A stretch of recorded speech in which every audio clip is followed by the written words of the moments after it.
और शंकर जी के यहाँ मुखों का बड़ा झगड़ा है। न मांगत भीख फिरे घर में नहीं एक अन्न अधेला, और जो मुख एक तो पूर परे मुख ही मुख को घर मां ही झमेला। शीश चढ़े सहसानन है, 1000 मुख वाले तो सिर पे बैठे, शीश चढ़े सहसानन है और गोद गजानन बैल तबेला। और ब्रह्मा जी शंकर जी के पिता, पूछा शिव जी से विवाह में पिता कि ब्रह्मा जी, तो ब्रह्मा जी के मुख कितने? 4। तो बेटा कैसा जो उन्नति न करे। चतुरानन बाप तो 5 आप। तो शंकर जी कहे कि बेटा उसने और प्रगति की, सड़ानन पूत। और शंकर जी को एक चेला मिला तो 10 चेला, विपुल मुख का। किसी ने कहा कि भोले बाबा को ही खिलाओ बस, बारातियों को तो खिलाया पिलाया। अब भोले बाबा के पास गए, मालपुआ मोदक पुरी परुसे सहित उमंग, देखे दूल्हा वेश में 4 बराती संग। मालपुआ मोदक पूरी तो कुछ नहीं चाहिए, अर्घ चाहते चंद्रमा, भेंट मांगती गंग, भावत दूध भुजंग को भोला के प्रियतम।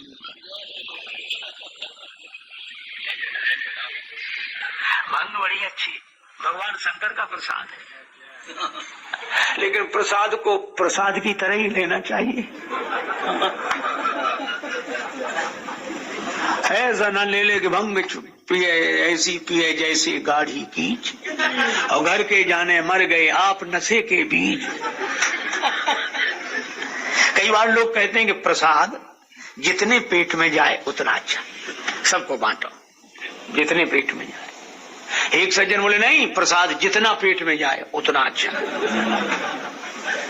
तो शंकर जी का प्रसाद जरूर लेना चाहिए, पर उतना नहीं, उतना ही ले जितना प्रसाद लिया जाता है। और शिव जी के प्रसाद का आनंद है। एक दुकान थी, चिलम व्यक्ति थी वहां, महाराज ऐसी भगवान शंकर का चित्र बना दिया, दुकान के बाहर लिख दिया बम भोले चिलम भंडार।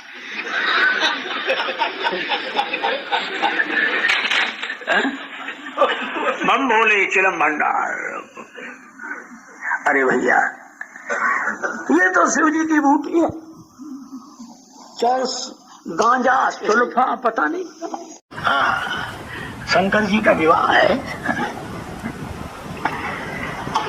और विवाह में तो गाना बजाना होता ही है, और ऐसे ऐसे लोग सब इकट्ठे हुए हैं। तन विभूति पुट के हरि छाला, शरीर में विभूति बागंबर।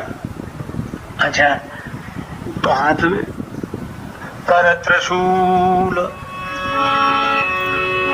हम त्रिशूल के कर में हैं, दैहिक दैविक भौतिक, ये 3 शूल हैं, ये हमें सताते ही रहते हैं। अच्छा एक बात बताओ, कभी बुखार आपसे पूछ के आया कि हम आ जाएं 5-6 दिन के लिए? न जुकाम पूछता है, न बुखार पूछता है, न सिर दर्द। तो हम इनके हाथ में हैं, ये हमसे पूछ कर नहीं आते। दैनिक दैविक भौतिक, ये 3 शूल के कर में हम हैं, और शंकर जी के कर में ये 3 शूल है, त्रिशूल। 3 शूलों को अपने हाथ में कर ले, वही डमरू बजा के निनाद बट डमर वयम, डमरू बजा के सूचना देता है, गाँव आ जाओ। निनाद बट डमर वयम, डमरू। और शंकर जी ने डमरू ली, त्रिशूल लिया, ऐसा सुंदर दूल्हे का रूप, त्रिपुंड लगा हुआ। अच्छा कहा कि बाबा सवारी। भगवान विष्णु ने कहा कि देवताओं तुमने आज तक ऐसा दूल्हा देखा? देवता बोले आज तक नहीं देखा। तो दूसरे की नगरी में हंसी करवाओगे? दूल्हे के लायक एक भी बराती नहीं है। बर अनुरूप बारात न भाई, ये व्यंग है, कहना चाहिए कि बारात के अनुरूप दूल्हा नहीं है। पर भगवान विष्णु कहते हैं कि दूल्हे के लायक एक भी बाराती नहीं है। तो दूसरे की नगरी में हंसी कराओगे? तो कोई तो बाराती दूल्हे के लायक होता, क्या करें, अलग हो जाओ। तो पूरी की पूरी फौज निज निज सैन्य सहित बिलगाने अपने अपने सैनिकों के साथ अलग हो गए, और शंकर जी अकेले बचे। अच्छा बोलो, ये भी भगवान का सख्य भाव है कि नहीं? दूसरा कोई होता तो कितना नाराज, ये हमारे मित्र हैं, हमारे साथ बारात में और बीच रास्ते में खुद अलग हो गए, सबको अलग कर लिया। कितना क्रोध आता, पर शंकर जी को क्रोध नहीं आ रहा है। मन ही मन महेश मुस्काही महेश। भगवान शंकर मन ही मन मुस्कुरा रहे। तब तक कुछ लोगों के रोने की आवाज सुनाई पड़ी। शंकर जी ने, व्यवस्थापक थे, ये कौन रो रहे हैं? पता लगा अपशकुन। तुम क्यों रो रहे हो? हमें कोई ले नहीं जा रहा है, बारात में तो ले नहीं जाता, सोचा राम जी की बारात में चले जाएं। शंकर जी बोले नहीं, तुम जाओ और कुछ गड़बड़ न हो, ऐसा हो ही नहीं सकता। तो हमें कोई बारात करने को कभी मिलेगी नहीं। शंकर जी बोले चिंता मत करो, जब हमारी बारात जाएगी तब तुम सब चलना, क्योंकि तुम जाओ और गड़बड़ न हो ही नहीं सकता।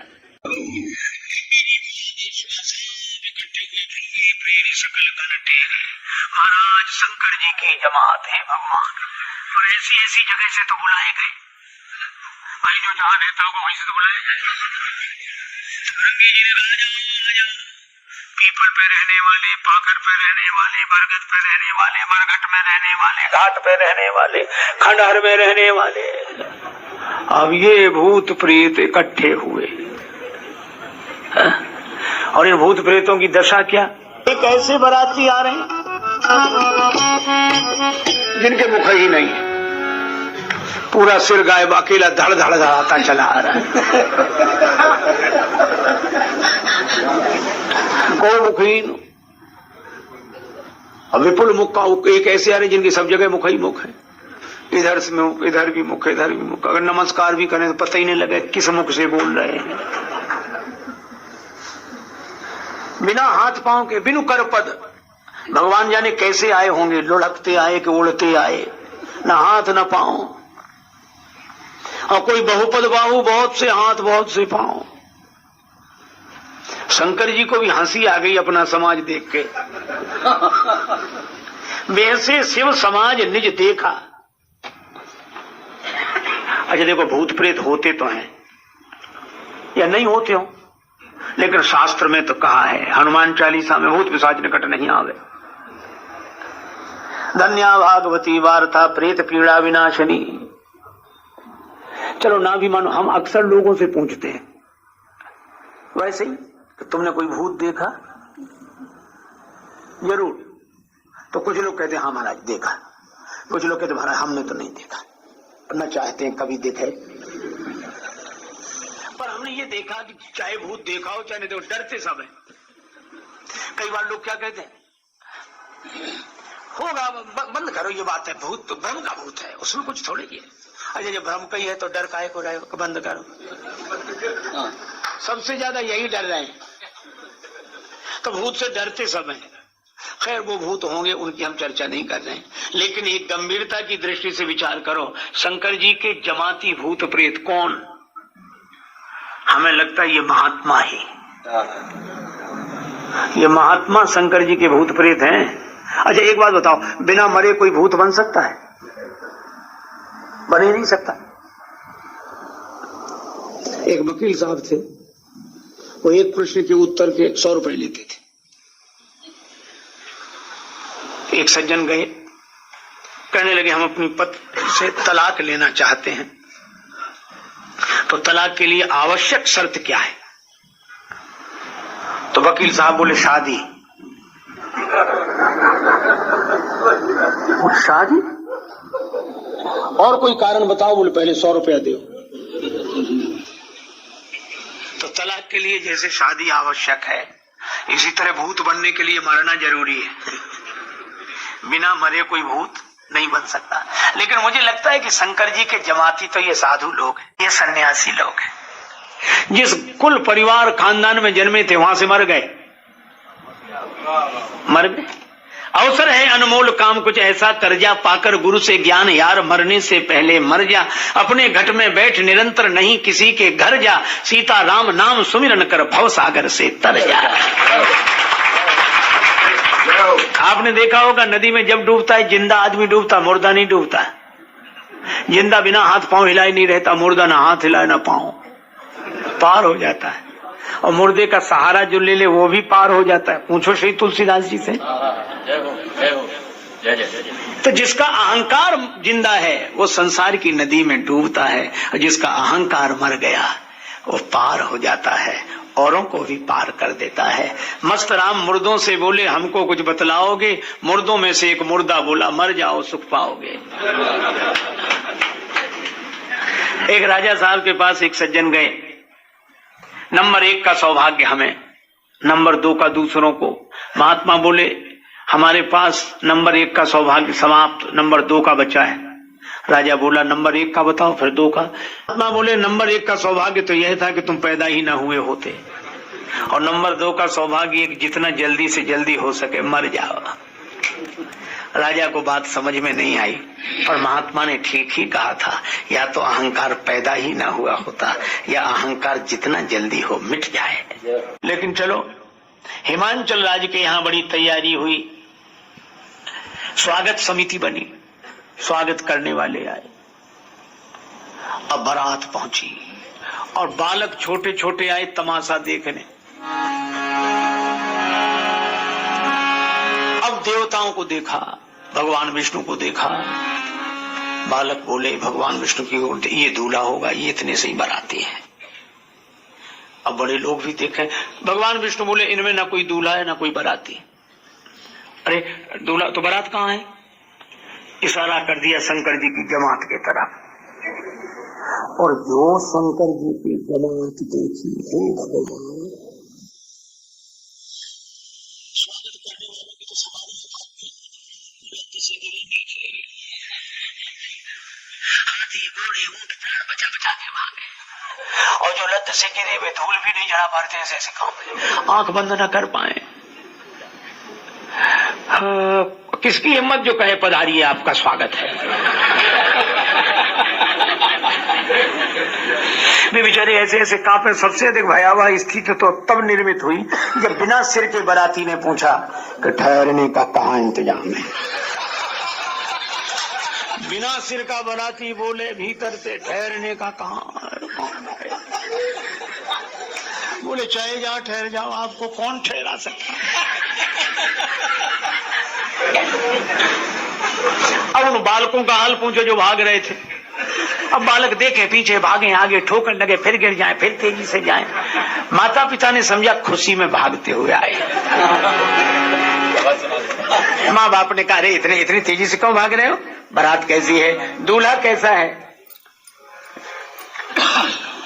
बालक बोले ये सब बाद में बताएंगे, पहले घर का दरवाजा बंद करो। एक भी बाराती आ गया तो पूरी नगरी की कुशलता नहीं है कैसी बारात? बालक बोले अरे बाप रे बाप, विकट विकट भूत प्रेत, विकट विकट सांप। माता पिता ने समझाया, समुझ महेश समाज सब जनन जनक मुस्काहि, बाल बुझाए विविध विध निडर हो डर नाही। जाओ खेलो। बालक बोले खेलो, जब तक बारात रहेगी हम तो घर के बाहर नहीं निकलेंगे। तो क्या है कैसी ये बारात? बालक बोले बारात कैसी ये तो हम नहीं बता सकते, बारात दर्शन की महिमा बता सकते हैं। क्या है? बोले जो जियत रही बारात देखत, पुण्य बढ़ते ही कर सही। जो जीवित रह जाए समझ लेना इसके बड़े पुण्य हैं। अब उनका हाल जो ठहरा के गए थे बारात, वैसे पहुंचे। अब कन्या पक्ष वालों उत्साह, वे खुश हो गए और देखो क्यों बारात आ गई? वो कोई जवाब, अरे हम तुमसे ही पूछ रहे हैं बारात आ गई है? अरे बारात आ गई? सो बोले आ गई। अरे तो उनको ठहरा दिया? अरे तो ठहर गए, उन्हें कौन ठहरा है? अरे तो उनके लिए कुछ स्वल्पाहार भोजन वगैरह लेके जाओ, अब किसी और को भेज दो। तो तुम क्यों नहीं जाते? जो जाएगा पता लग जाएगा। दूसरे लोग गए, हम लोग जाते हैं। वो भोजन आदि लेकर गए बड़ी खुशी से, हमें मौका मिला है हम भोजन कराएंगे। और ये वहां गए जनवासा खा ली। अब वो पूड़ी साग मिठाई सब लिए है, तब तक आवाज आ रही उनको, लाओ लाओ लाओ लाओ लाओ लाओ लाओ। वो बड़े हैरान की आवाज कहाँ से आ रही, जनवासा खा ली, लाओ लाओ लाओ लाओ लाओ। और उन्होंने जब ऊपर देखा, अगर में उड़ते हुए लटकते हुए लाओ, और जो देख किसकी हिम्मत जो खिलाए, प्राण बचा के भागे। ऐसी सामग्री रख दी, तुम ही खाओ पियो। लौट के आ गए। अब एक एक सन मरब ना कहें, कोई किसी से ना कहे। शाम को माता ने मैं ना शुभ आरती सवारी, मैं ना शुभ आरती समारी, मैं ना शुभ आरती समारी, संग सुमंगल गावहीं नारी, मैं ना शुभ आरती समारी, मैं ना शुभ आरती।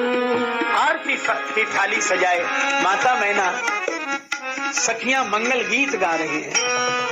द्वार पर आई, कंचन थार सोहबर पानी, परिछन चली हरई हर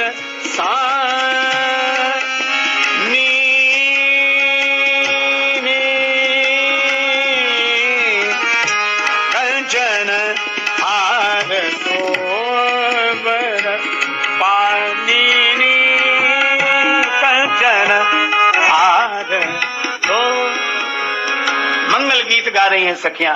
स्वर्ण थाल स्वर्ण कलश लेकर आई। इतने में नारद जी, नारायण नारायण। माता ने कहा पधारो देवर्षि, आज का शुभ दिन लाने वाले तो आप ही हो। नारद जी ने कहा माता भगवान की कृपा है, अपना क्या। इतने में बराती आने शुरू हुए।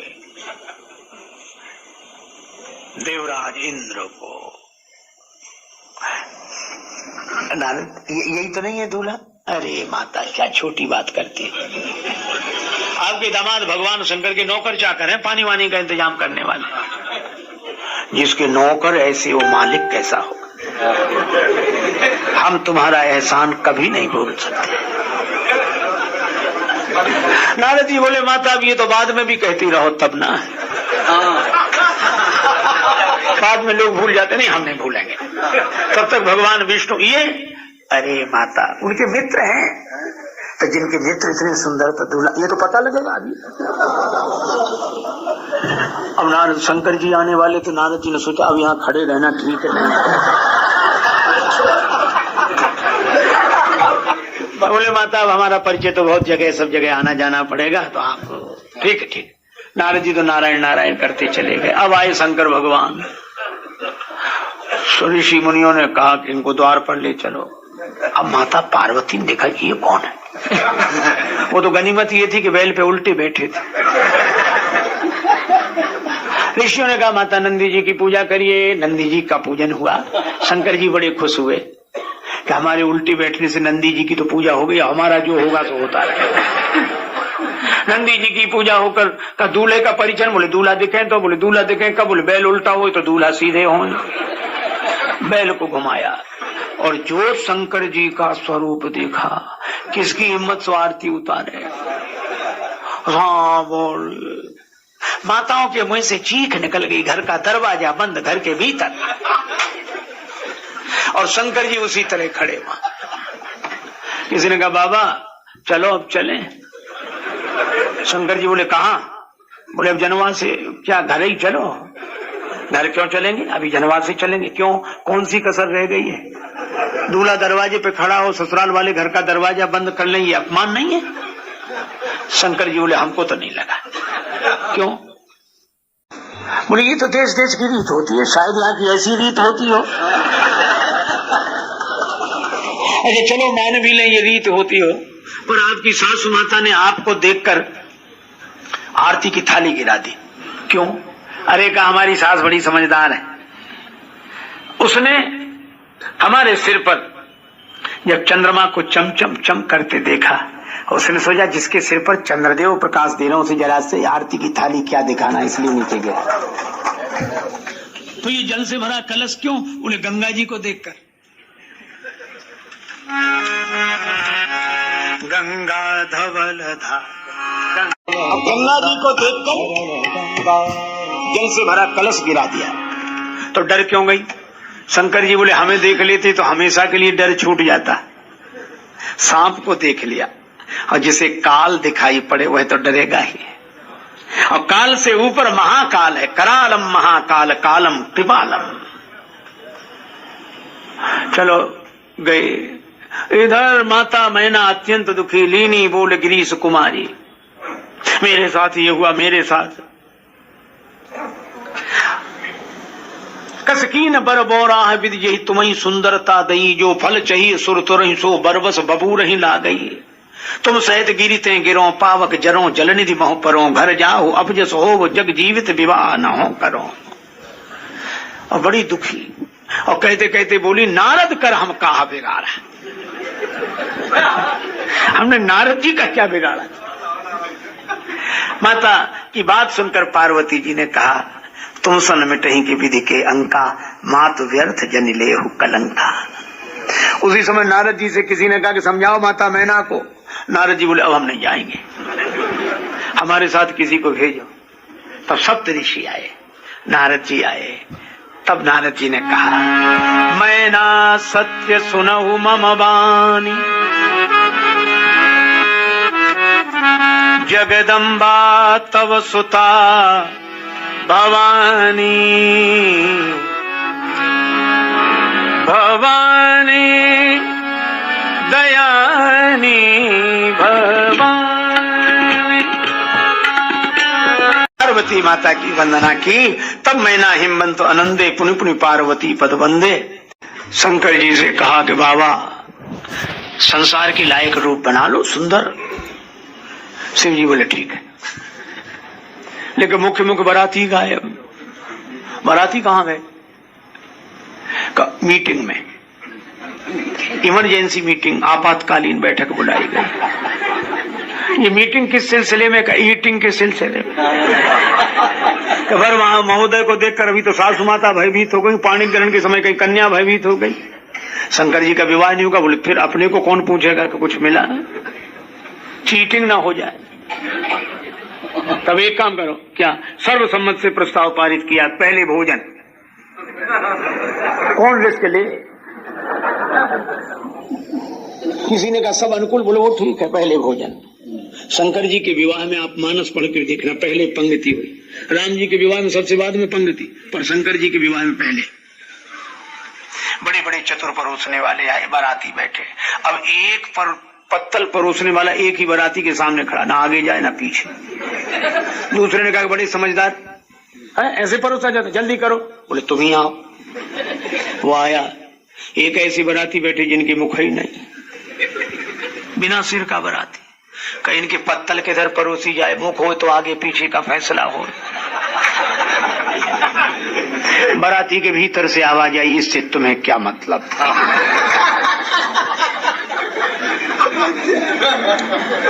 कहा कि तुम इनकी तरफ देखो नहीं, परोसो तुम। पत्तल परोसी, दूसरे बाराती के आगे फिर रुक गया। बोले अब क्यों रुके? बोले विपुल मुक्का हो, इनकी मुख ही मुख है, तो रुके क्यों? बोले कितनी पत्तलें परोसी जाएंगे, एक मुख हो। और शंकर जी के मुखों का बड़ा झगड़ा है। शंकर का विवाह हुआ। गए गिरीश कुछ कन्या पानी, भवई समर्पी जानी भवानी, जगदम्बिका जानी भव बामा, सुरन मन ही मन की न प्रणामा। जय जय जय शंकर सुर करही, जय शंकर जय शंकर। विवाह हुआ। भगवान शंकर कोहबर में जाने लगे। सखियां बोली कोहबर में चलो। करके विवाह दूल्हा पोवर घर में जाए धीरे धीरे मोसुका, धीरे धीरे मोसुका, धीरे धीरे मोसुका, धीरे धीरे मोसुका। एक सखी कहे बचन सुनाए, नेग दीजे दूल्हा बाबू, दीनी है जो माय, धीरे धीरे मोसुका, धीरे धीरे मोसुका। महात्मा थे सो मर गए। अब उनके चेले इकट्ठे हुए, सो कोई कहे कि जलाओ, अब कोई कहे समाधि दो, कोई कहे कि नदी में बहाओ। अब सवेरे 10 बजे की महात्मा मरे, 4 बजे तक फैसला ही नहीं हुआ। और जब तक कोई फैसला नहीं हुआ तो महात्मा ही उठ के बैठ गए, जा साले अब नहीं मरते जब तुम कुछ फैसला ही नहीं कर पा रहे।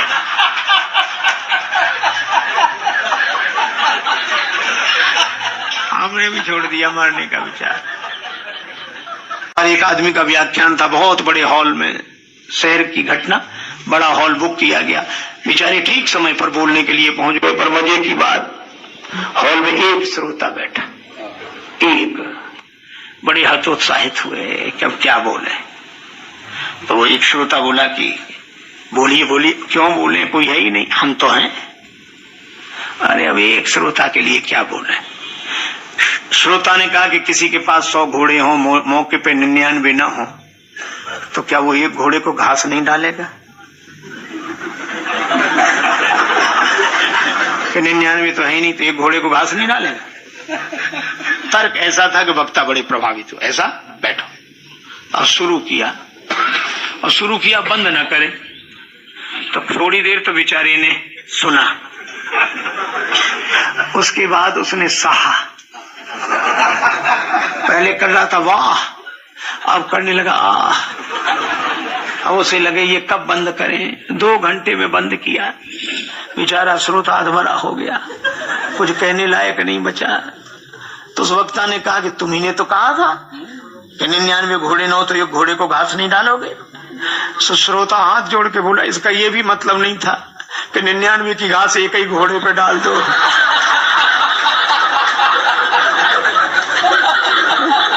कम से कम ये तो समझो।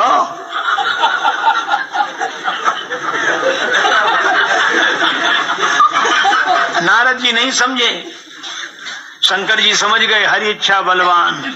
कुछ अदल बदल देने में कोई नहीं उसकी सानी। निर्धन धनी, धनी हो निर्धन, ज्ञानी मूढ़, मूर्ख ज्ञानी, सब कुछ अदल बदल देने में कोई नहीं उसकी सानी। और समझदार भी समझ सके ना, ऐसा अजब तरीका है। और जिसको हम परमात्मा कहते, ये सब खेल उसी का है।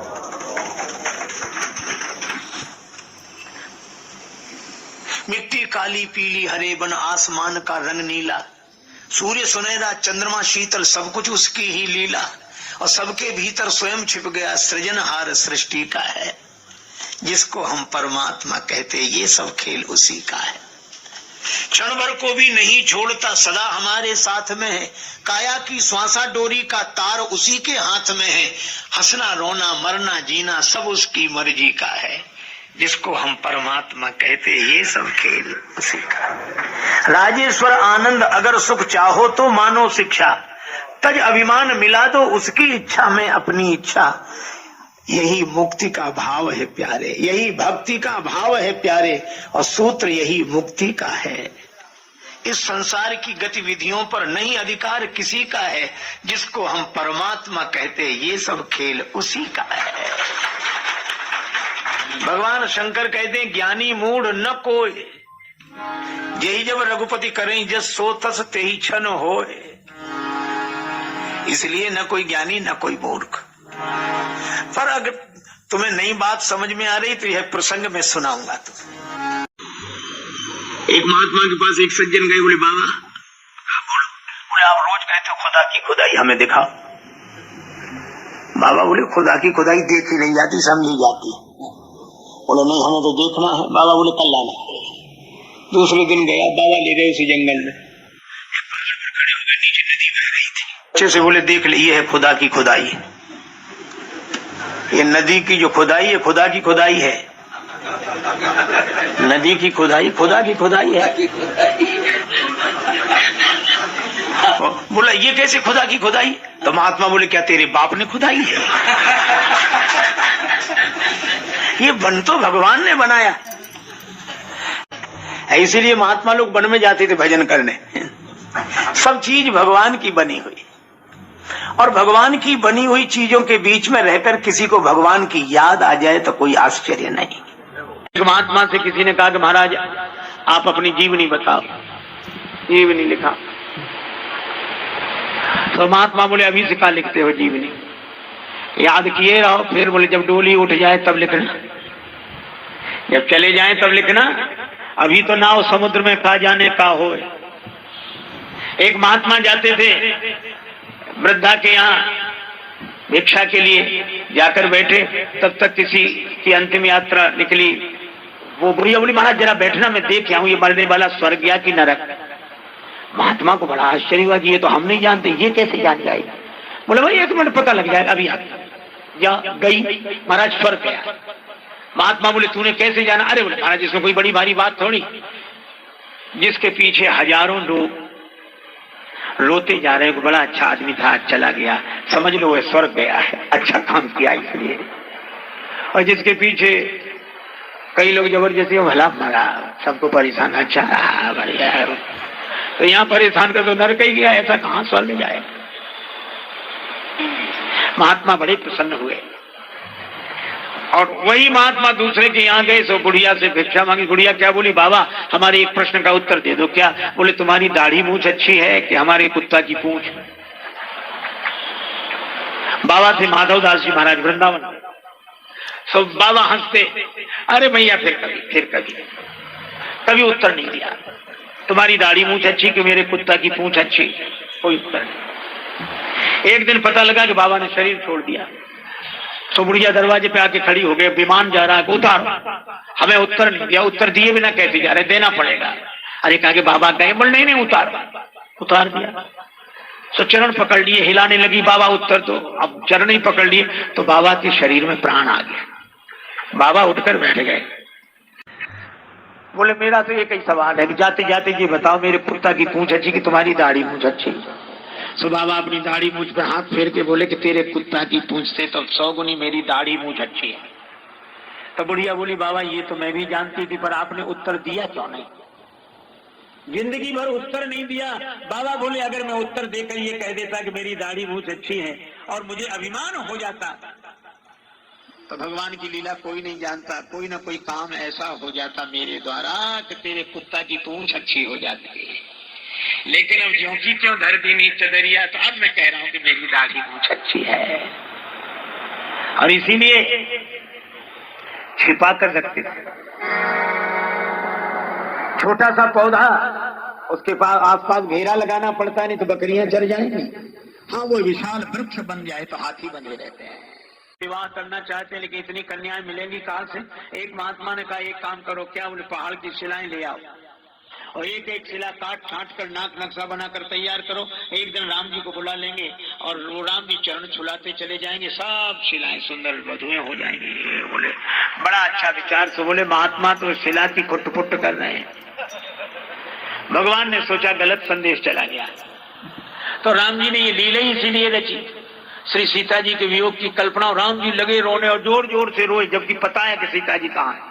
और जब राम जी को रोते सुना तो महात्मा बोले कौन रो रहा है? बोले राम जी रो रहे हैं। क्यों रो रहे हैं? बोले उनकी परिणीता सीता जी का हरण हो गया। महात्मा बोले तो क्या विवाह के बाद रोना भी पड़ सकता है? तो कहा कि जब भगवान रो रहे हैं तो तुम किस खेत की मूली हो? तो महात्मा ने बोले हटाओ हटाओ सिलाए फेंक दी। बोले ऐसे ही ठीक। और आगे जाके राम जी बहुत हंसे, उनको लगा कि हमारे रोने की लीला से महात्माओं का सदा सदा का रोना समाप्त हो गया। ये करुणा निधान भगवान की लीला। और ये मेरी अपनी कल्पना नहीं, तुलसीदास जी ने लिखा है, बिंद के वासी उदासी तपोव्रत धारी महाबिनु नारी दुखारे, गौतम तीय तरी तुलसी सुकथा सुनिवे मुनि वृंद सुखारे, हुई शिला सब चंद्रमुखी पर से पद मंजुल कंज तिहारे, और कीनी भली रघुनायक जो करुणा करी कानन को पगुधारे। तो भगवान की लीला है। आगे जटायु जी मिले, जटायु जी के माथे पर भगवान ने हाथ रखा, निरख राम छवि धाम मुख विगत भई सो पीर, और सीता जी का संदेश उन्होंने सुनाया। भगवान बोले कुछ दिन जीवित रहो, जटायु जी बोले कि नहीं, अच्छा नहीं रह सकते जीवित, मुझे नेत्रों में रखकर प्राण ही देना चाहते हो तो वरदान मांगो। मांगो वरदान प्रिय तात विचुरती बार देगो सबहारी, ये राम रुचि तुम्हारी में। देंगे कहा आप रहा पास क्या तुम्हारे नाथ, देखो महाराज को विराग भेषधारी में। जानते नहीं हो कौशलेश रमेश हूं मैं, अखिल भुवनेश वैकुंठ को बिहारी में। जटायु जी बोले क्या दोगे? अरे बोले ये तो मेरी लीला है, पर मैं वैकुंठाधिपति हूँ। जटायु जी बोले सो तो सब ठीक, लेकिन गोद ले लिया या गद्द को विनीत याते, प्रभु की संपत्ति को भयो हूँ अधिकारी मैं। जटायु जी ने देह त्याग किया अविरण भक्ति का वरदान मांगकर, और उनकी अंतिम क्रिया भगवान करते हैं। उसके बाद भगवान को कबंध आदि राक्षस तो मिले, पर एक ऐसा राक्षस मिला जिसकी सिर ही नहीं है। दुर्वासा ने मुझे श्राप दिया। भगवान ने कहा गंधर्व सुनो, मुझे ब्राह्मणों का विरोधी सहन नहीं होता। और वहां भगवान ने ऐसी बातें कही, पूजी विप्रशील गुणहीना शूद्र न गुणगण ज्ञान प्रवीणा। बहुत लोगों को आपत्ति होती है, पर आपत्ति की कोई बात नहीं। रामचरितमानस की कथा का मर्म समझना चाहिए। भगवान ये किसे कह रहे हैं? उस कबंध को जिसके सिर ही नहीं है।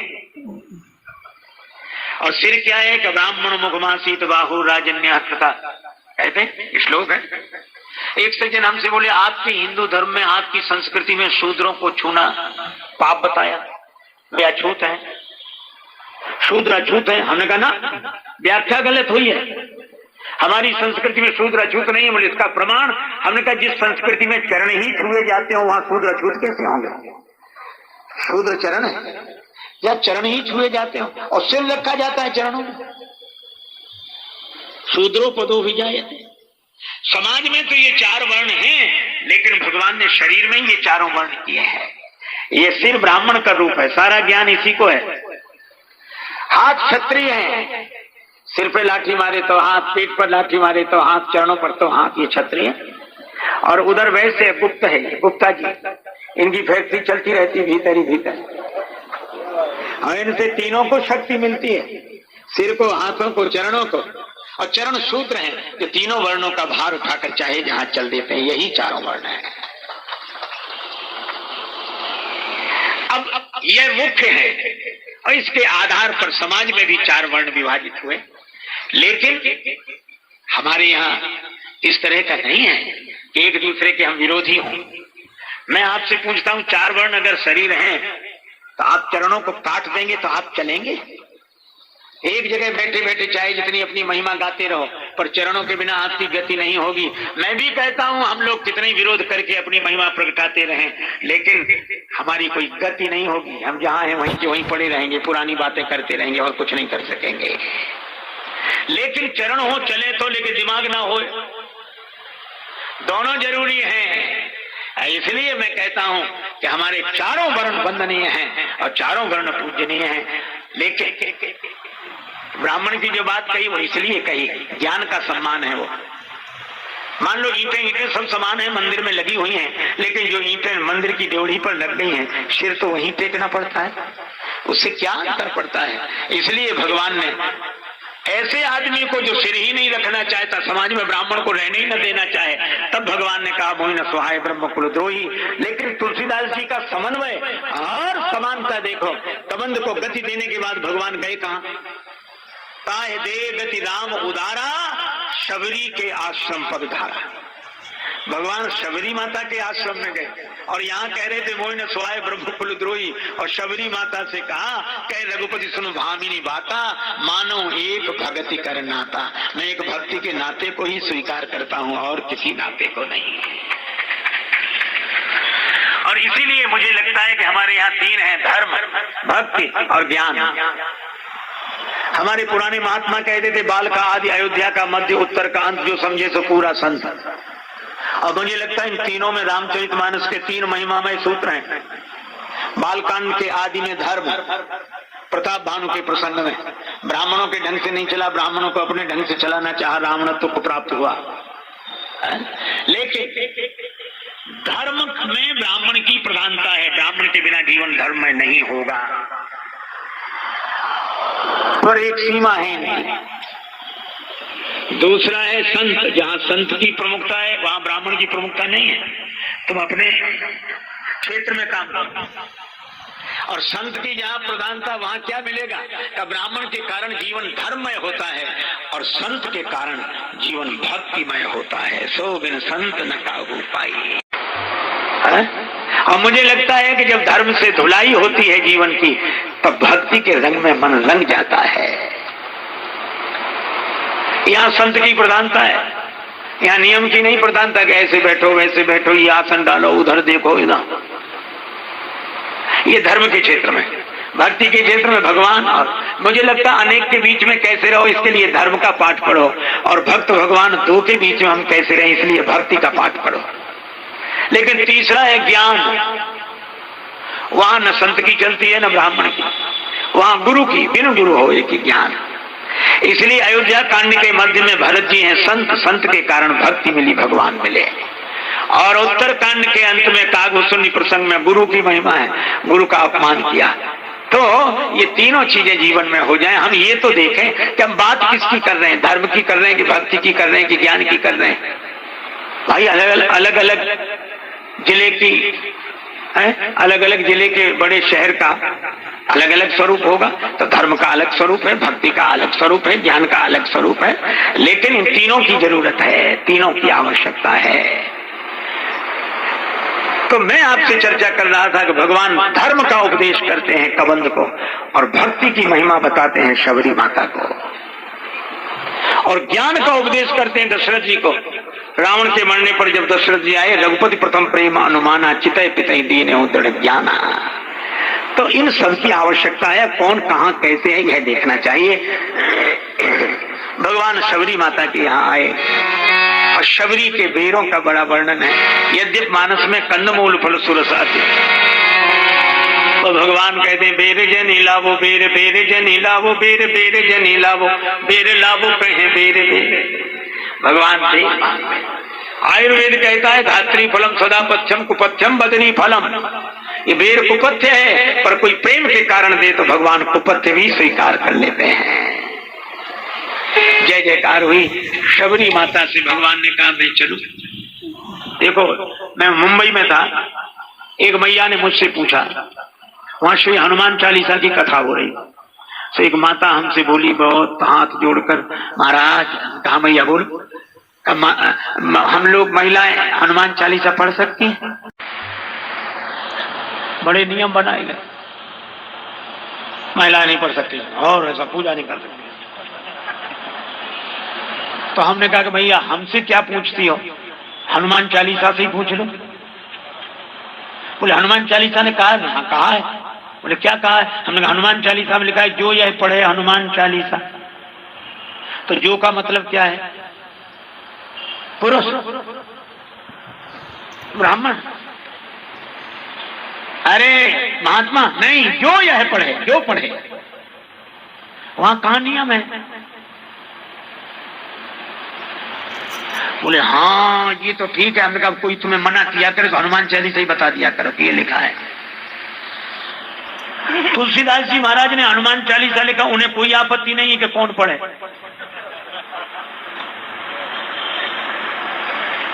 और आपत्ति उन्हें है जिन्होंने लिखा ही नहीं है। बल्कि जब ये लिखा गया था तो आपत्ति करने वाले ही लोग उस समय भी विरोध कर रहे थे क्यों लिखा, और लिख गया तो बहुत बढ़िया है, लेकिन अब आपत्ति है। कुछ लोग कहते रामचरितमानस पढ़ना है, नहीं महिलाएं नहीं। और वो एक आदमी ने तो किताब लिख दी, मैं उसकी चर्चा नहीं कर रहा हूं, लेकिन केवल एक बात कह रहा हूं। रामचरितमानस में लिखा क्या है? जे गावई यही चरित समारे, ते यही ताल चतुर रखवारे। जे गावई, तुलसीदास जी को तो आपत्ति नहीं है। जे गा, उन्हें जिन्होंने लिखा उन्हें आपत्ति नहीं, हमें आपत्ति है। हम ठेकेदार बने बीच में। और फिर भगवान शबरी माता से 9 प्रकार की भक्तियों का वर्णन करते हैं, और अंत में क्या कहते हैं कि माता ये 9 भक्तियों में से एक भी किसी के जीवन में हो। और सबसे पहले नाम किसका लिया, पढ़कर देखना। 9वां एकऊ जिनके होई नारी, पुरुष सचराचर कोई। भक्ति तो स्वयं माता है, इसलिए माताओं को भी भगवत भक्ति का अधिकार भगवान ने दिया है, तुलसीदास जी ने दिया है। भगवान बोले मां मैं चलूं, शबरी बोली अभी नहीं, आपके पहले मैं चलूं। भगवान को देखते देखते शबरी माता ने भगवान को देखते देखते देह का त्याग कर दिया। भगवान आगे बढ़े, ऋषिमुख पर्वत की ओर बढ़े। सुग्रीव जी ने देखा, भय लगा। श्री हनुमान जी से कहा कि आप